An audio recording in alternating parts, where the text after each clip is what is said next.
बात हो रही थी कि सिविल लीगल सिस्टम जो है, ये आपका जो पेपर है ना, introduction to world legal system, ये उसका टॉपिक है। और ये सिविल लीगल सिस्टम के नाम से एक अलग से आपको चैप्टर आएगा, ठीक है, जिसमें आपसे वो ये पूछ सकते हैं कि सिविल लीगल सिस्टम का ओरिजिन क्या है, ठीक है, उसका हिस्टोरिकल बैकग्राउंड क्या है या सोर्सेस क्या है, ये कैसे सिविल लीगल सिस्टम को कॉडिफाई किया हुआ है, ठीक है, एक पूरा एक चैप्टर उन्होंने बना दिया है। दूसरा ये तीसरा चैप्टर है आपका, ठीक है। और उसमें ये भी आ सकता है क्वेश्चन कि कॉर्पस जुरिस सिविलिस से क्या मुराद है।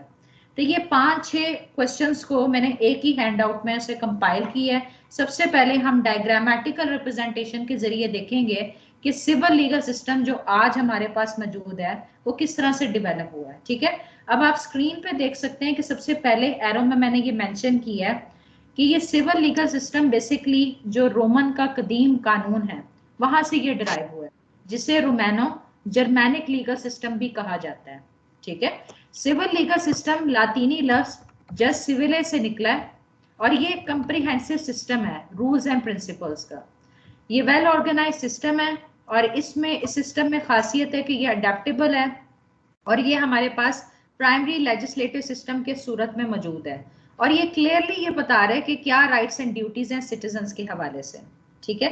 फिर इसकी एक्सेसिबिलिटी है सिटीजन्स को, और ये लॉ आपको कॉडिफाइड सूरत में मिलेगा। कॉडिफाइड का मतलब होता है जो एक किताब सूरत में कंपाइल कर दिया गया है, और ये रिचली डिवेलप्ड है। अब इसके सोर्सेस क्या हैं सिविल लीगल सिस्टम के, तो ये अदालती फैसले, ये लेजिस्लेशन के जरिए, ये लीगल सिस्टम और कस्टम से ये ओरिजिनेट हुआ है, ठीक है।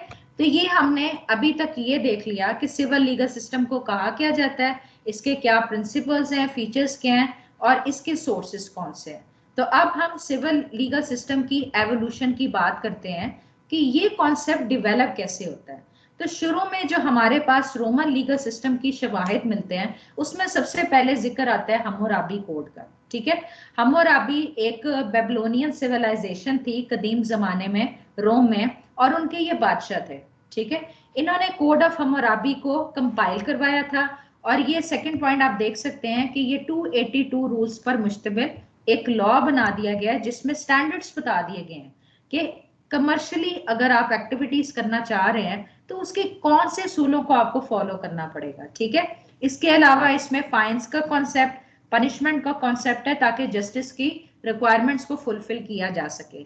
और ये पहले हमें पहले शुरू में एक ऐसी एग्जाम्पल मिलती है कि जिसमें बुनियादी असूल दिए गए थे गवर्नमेंट को रेगुलेट करने के हवाले से। यहां तक सबको क्लियर है। उसके बाद जो लॉ है हम्मुराबी कोड का, इसमें तमाम तबके के लोगों के लिए कवानीन बनाए गए हैं, ठीक है। फिर इसमें स्लेवरी का कॉन्सेप्ट भी बताया गया है और presumption of innocence. Presumption of innocence ये है कि दोनों पार्टीज को मौका मिलेगा अपनी बात कहने का, ठीक है। फिर नेक्स्ट पॉइंट पे मैंने इसमें बताया है कि इसमें अजीबो गरीब मतलब कि पेचीदा और सख्त सजाएं थी कई किस्म की, ठीक है, इस लॉ में प्रोवाइडेड है। और इस कोड में, इस लॉ में डेट के हवाले से भी बताया गया, कर्ज के हवाले से भी बताया गया। और उसने इस लॉ के जरिए हम्मुराबी ने अपने आप को साबित करने की कोशिश की है कि वो किंग ऑफ राइटियसनेस है, ठीक है। फिर जब आप कोड के हवाले से पढ़ेंगे तो उसमें ये भी लिखा हुआ है, वो तमाम तफसीलात बताई गई हैं कि भाई ये लॉ बनाने से पहले क्या थी बैकग्राउंड, ठीक है, और किन चीजों से कानून बनाया गया और इसमें कौन सी सजाएं इंक्लूड की गई हैं। यहां तक मेरी बात क्लियर है। अगर रोमन लीगल सिस्टम का क्वेश्चन आता है ना तो उसमें हम्मुराबी का भी आपसे सवाल कर सकते हैं। तो चूंकि हम सिविल लीगल सिस्टम की बात कर रहे हैं, इसमें सिर्फ आपने प्रिसाइसली बताना है। यहां तक क्लियर है सबको? काइंडली इनबॉक्स के जरिए मुझे यस या नो में आंसर कर दें तो मैं आगे चलूं। क्लियर है यहां तक? जी, समझ आ रही है सबको? जी तारिक, आपको क्लियर है?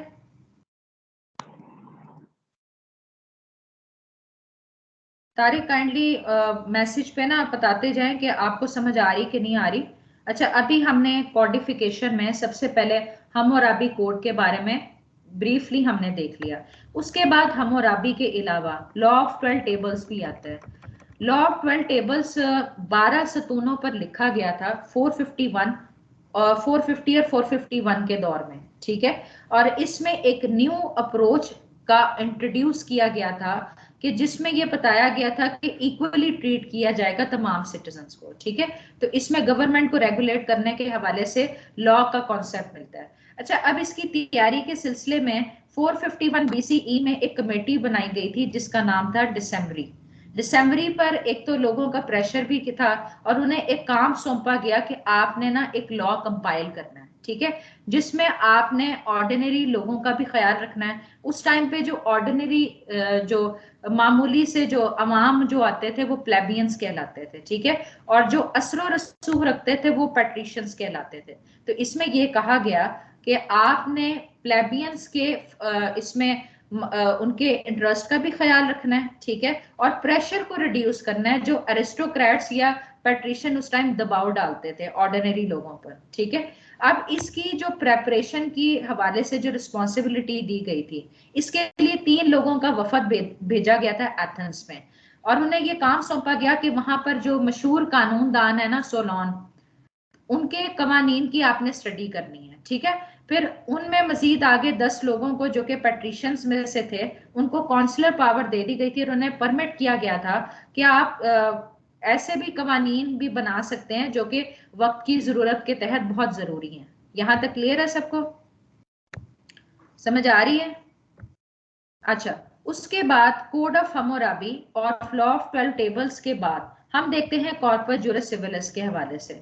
जैसा कि मैं मॉर्निंग में लेक्चर के दौरान आपको ये बता रही थी कि जस्टिनियन एक बादशाह थे रोमन कदीम जमाने में, तो उस टाइम उन्होंने भी इस जरूरत को महसूस किया कि जो बेजेंटाइन लॉ है, जो जो कि रोमन का कदीम लॉ है, उसमें इस्लाह करने की जरूरत है, उसमें रिफॉर्मेशन लाने की जरूरत है। और उसमें ये मकसद था कि जो कदीम रोमन लॉ मौजूद है ना उसको मजीद क्लैरिफाई करना है, क्लियर करना है और अपडेट करना है। और जो इनकंसिस्टेंसीज है ना, मतलब कि बेकायदगियां जो हैं और बाकायदगी जो मतलब कि इरेगुलर चीजें चल रही हैं उनको खत्म भी करना है और लीगल प्रोसीजर को स्पीड अप करना है, मतलब कानूनी कार्रवाई और तेज हो, इस मकसद को भी पूरा करना है।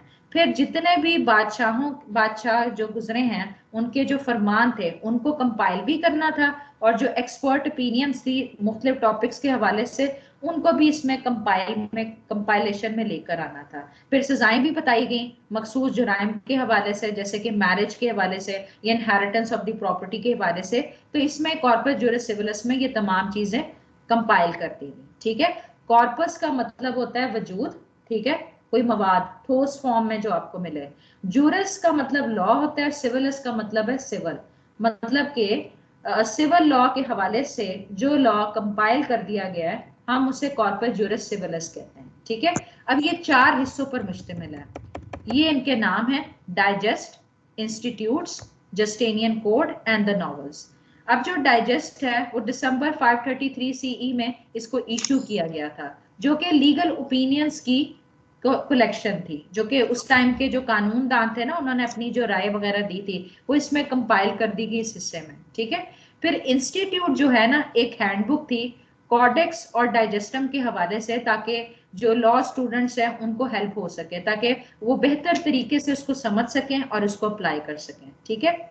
और जो जस्टिनियन कोड था ये एक मसवदा था, ये एक लीगल डॉक्यूमेंट था जो कि 12 किताबों की कलेक्शन थी, जिसमें तकरीबन 4562 के लगभग इसमें बादशाह के जो फरमान थे हेड्रियन के दौर से लेके जस्टिनियन मन तक, ये सारे इसमें इंक्लूड किए गए थे, ठीक है। फिर आखिरी हिस्सा ये भी इंपीरियल एडिक्ट्स के हवाले से था। एडिक्ट्स का मतलब होता है जो हुक्म वगैरह डिसीजंस होते हैं उनको कहा जाता है।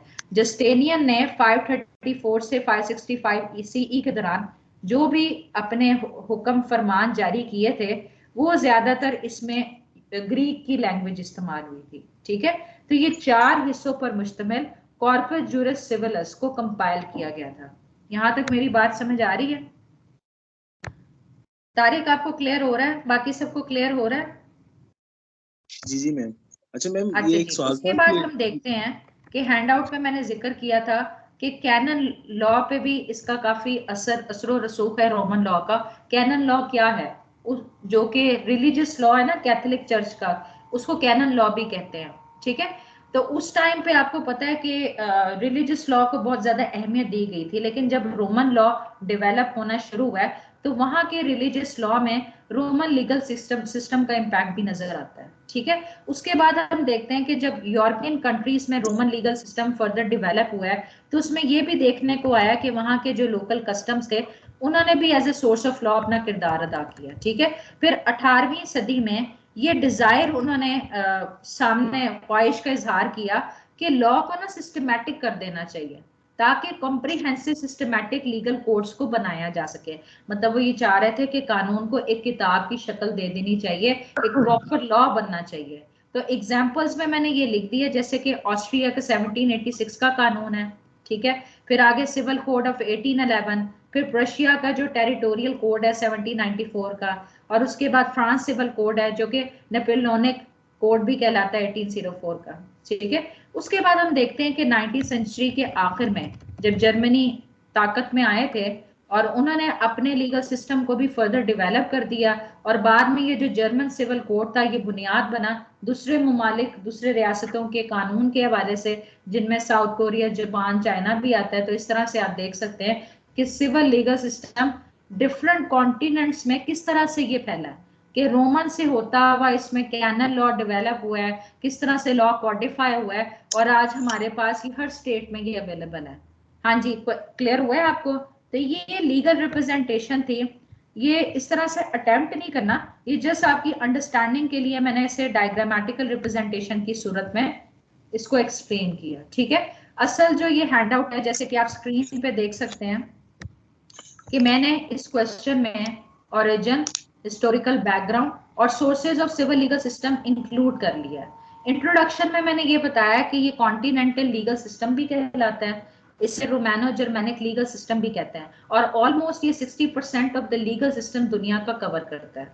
तो जब हम सिविल लीगल सिस्टम की बात करते हैं, इसमें कदीम जमाने का जो रोमन लॉ है उसमें जो असूल वजह किए गए हैं वो सारे इसमें इंक्लूडेड है, जो हर मुल्क ने अपनी अपनी जरूरियात के मुताबिक इसको मॉडिफाई कर दी है, इसमें तरमीम कर दी है। ठीक है, तो जो भी मुल्क जिसमें सिविल लीगल सिस्टम पाया जाता है वो एक कंप्रिहेंसिव, एक लगातार आपको अपडेट लीगल कोड की फॉर्मेट में मिलेगा। ठीक है, जिसमें वहां का कोर्ट प्रोसीजर, वहां पर लीगल प्रोसीजर क्या अडॉप्ट किया जाता है, वहां ऑफेंस के लिए क्या पनिशमेंट दी जाती है, ये सारी चीजें इंक्लूडेड है। ठीक है, उसके बाद आपने सिविल लीगल सिस्टम को यहाँ पर इंटरप्रेट करना है। आप ऊपर लाइन ले सकते हैं कि रोमन लॉ से जो रूल्स कॉन्सेप्ट्स लिए गए हैं वो सिविल लीगल सिस्टम कहलाता है। ठीक है, या जो rights and duties of the citizen की बात करता है वो भी सिविल लीगल सिस्टम कहलाता है। ऐसे ही है ना कि डोमेस्टिक लेवल पे जब इन दो लोगों के दरमियान कोई झगड़ा होता है, ठीक है, या एक फर्द का कंपनी के साथ झगड़ा होता है, तो कौन से लॉ प्रिवेल करता है? सिविल लीगल सिस्टम करता है ना। तो ये सारी उसकी ओरिजिनेशन के बारे में हम बात कर रहे हैं। यहाँ तक मेरी बात क्लियर है आपको? उसके बाद हम हिस्टोरिकल बैकग्राउंड की बात करते हैं कि जिसमें सबसे अहम कॉर्पस जुरिस सिविलिस की कंपाइलेशन आती है। जैसे कि मैंने प्रीवियस हैंडआउट में ये बताया कि ये लातीनी लफ्ज जस सिविलिस से निकला है, जो कि तमाम है, और इसकी ओरिजिनेशन जब रोमन लॉ को कंपाइल किया जा रहा था, और किसने किया था? जस्टिनियन ने करवाया था 6th सेंचुरी में। अब ये जो कंपाइलेशन है फॉर द टाइम भी कुछ अरसे के लिए खो गई थी, कई डेकेड्स तक कोई वजूद नहीं पता था कि ये कंपाइलेशन कहाँ गई। दोबारा से खुदाई की गई थी तो ये रीडिस्कवर हुआ था। ठीक है, तो इसे हम कॉर्पस जुरिस सिविलिस के नाम से पढ़ते हैं, और इन्होंने अपनी यूरोप में इसे अपनी कंटेम्प्रेरी नीड्स, अपनी मौजूदा जरूरियात के मुताबिक इन एशियन ये जो रोमन लॉज है इनको फिर फर्दर अडेप्टेबल कर दिया अपने लीगल सिस्टम में। यहाँ तक मेरी बात क्लियर है? हाँ जी, समझ आ रही है सबको? अगर मैं तेज भी बोलो ना तो मुझे बता दीजिएगा।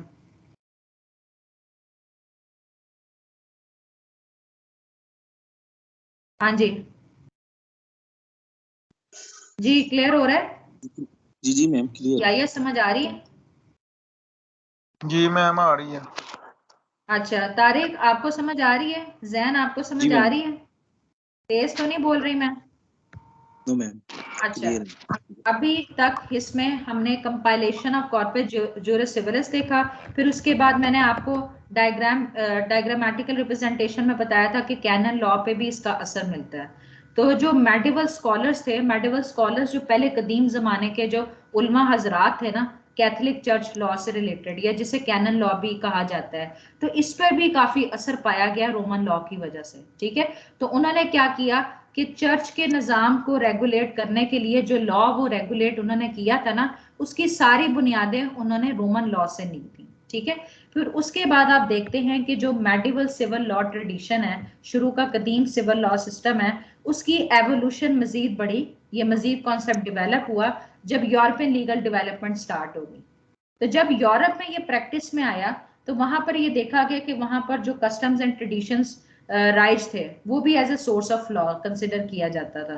तो दोनों को मिला के एक मॉडर्न अप्रोच देने की कोशिश की गई।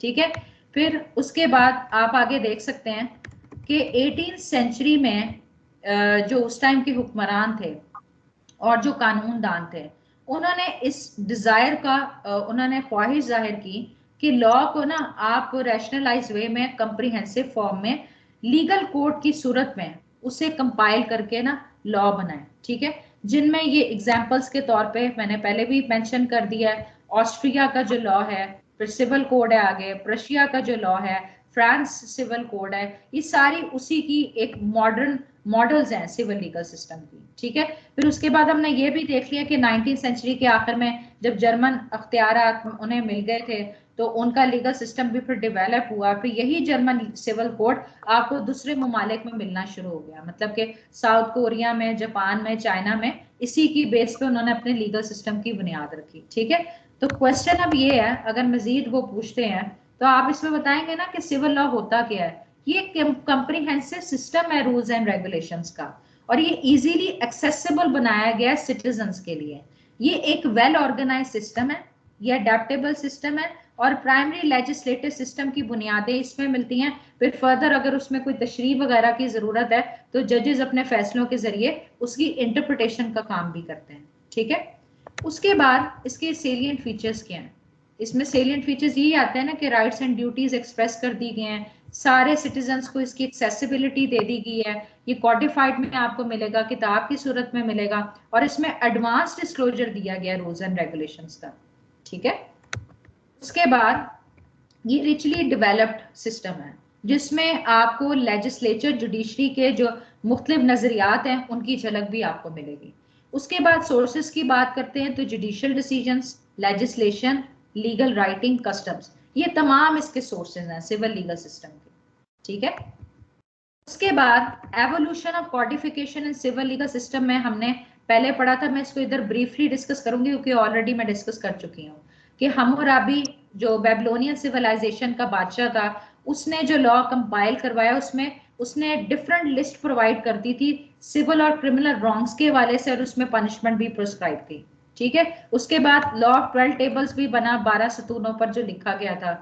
ठीक है, उसके बाद उसको वही सारी चीजों को कॉर्पस जुरिस सिविलिस में अडॉप्ट कर लिया गया था, जिसमें पहली दफा यह फर्क बताया गया था कि पब्लिक लॉ और प्राइवेट लॉ में क्या फर्क है। पब्लिक लॉ की जब हम बात करते हैं ना तो पब्लिक एट लार्ज की बात होती है, वेलफेयर ऑफ द पब्लिक की बात आती है, लेकिन जब हम प्राइवेट लॉ की बात होती है ना तो दो लोगों के दरमियान जो झगड़ा होता है उसको वो प्राइवेट लॉ में आता है। ठीक है, अब ये तमाम चीजें, फिर ये जो ड्राफ्ट वगैरह है ये आगे बुनियाद बना है बाद में फ्रेंच सिविल कोड की, जर्मन इटालियन सिविल लेजिस्लेशन की। तो ये तमाम मॉडल्स हैं सिविल लॉ ट्रेडिशन के।